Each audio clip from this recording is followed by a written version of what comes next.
to my channel. I'm Larissa from Living in Color, and today I am sharing with you my thoughts on the Handwriting Without Tears program. This is letters and numbers for me, and I believe it's kindergarten level. So we started this when my daughter was, I want to say just turned 4. It was her official preschool year of homeschool, so not this past year, but the year before. We actually took 2 years to complete this. So here are my thoughts. I have a few pros and a few cons. So let's get started. So there are 2 components to the Handwriting Without Tears. There is the teacher guide, and then there's the student notebook. And obviously the teacher guide gives you directions. The student notebook tells you it just gives the student all of the pages that they work in. So I'm just going to open it up and show you an example of what it looks like. So this is the K lesson. And let's get started on what I thought about it, because I'm kind of going to explain it to you as I show you. So one of the things that I liked about this program was that it's very organized, and I like how they group the letters so that your child can learn how to handwrite them, right? Because this is a handwriting curriculum. I think that it's pretty engaging the way that they teach the letter formations. I did teach kindergarten prior to this, so I have taught handwriting many, many times to many, many different types of learners. So one of the things, and it's also open and go. So it's very easy to just open it up, look at the script for the teacher, the students have their workbook, and you get the lesson done. It's very short, which is great.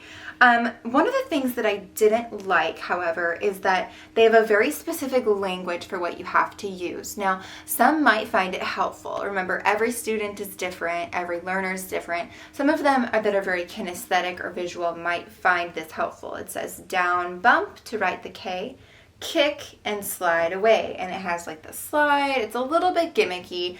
My daughter did not buy this, so I tried it for the first few lessons. She was not into it. She's more of that, okay, let's write the K. She had already had a little bit of handwriting practice, so I feel like that's probably why she didn't buy it. Maybe start this when your kiddo is a little younger than my daughter was. She, like I said, was 4, but she'd already had a little bit of handwriting practice. So, that's one of the things I didn't like. The other thing is that they have these wooden pieces that you're supposed to buy, and I'm trying to see if I can find a picture of them. So for example, the C. So they have the chalkboard and these wooden pieces that you're supposed to use to form the letter, and that's supposed to teach them how to form the letters, but we didn't have the wooden pieces. I personally didn't feel like I needed them.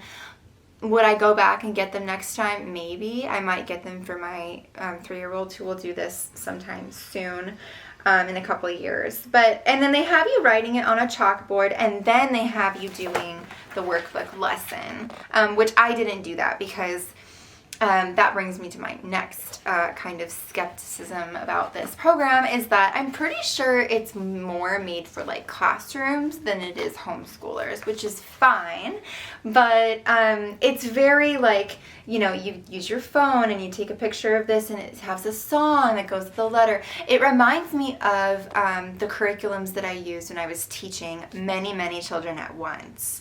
And it would work really well. If I taught kindergarten, I would absolutely use this. But for my daughter, it just was a little bit too gimmicky. It was a little too frilly. I just think that she was just, it was confusing because the way they form the letters, it's the C is supposed to start at the top. But when I teach C, it doesn't start at the very top of the square or whatever you're writing on the line. I kind of start it, a little bit lower and make a real curve. I don't know. So anyway, that is my official review of this. The way that they have it organized is great, though. I like that they teach what they call the frog jump letters first. It is helpful. It's F, E, D, P, B, R, N, and M.